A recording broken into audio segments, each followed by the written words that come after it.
Hey everybody, we now have the lid for our raised bed made and we have our strawberries planted. So let's start talking about how we did these two parts of the project. First, the lids. You remember a few videos ago I said there was a reason for the depth of our beds? Well, I want 24 inches to come right here so that my lids match up with 24-inch wide hardware cloth. So I have to make as few cuts in the metal as possible. So we're going to use this 2x2 lumber to start framing out the lids. First, we're going to double check our measurement and then make the mark on this 2x2 for how wide the lids are going to be.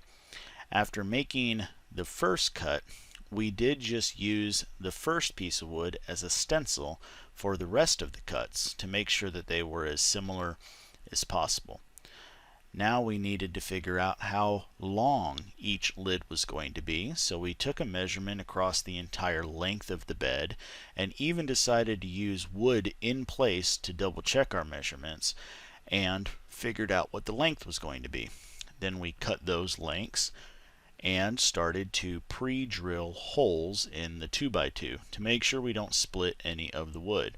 Then I started adding in screws, which are real simple screws that honestly just happened to be on sale one day and I got a big old bucket of them, so that's what we're using. Then we started hammering in the hardware cloth, and this is just using some staples, and we put one maybe about every 4 or 5 inches, and when we got to the end, snipped off the hardware cloth, and there you are, a lid. Rinse and repeat.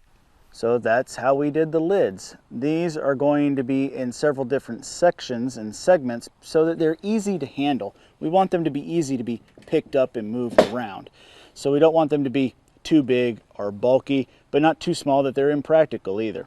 So there's the lids. Come back next time and learn about what strawberries we planted and how.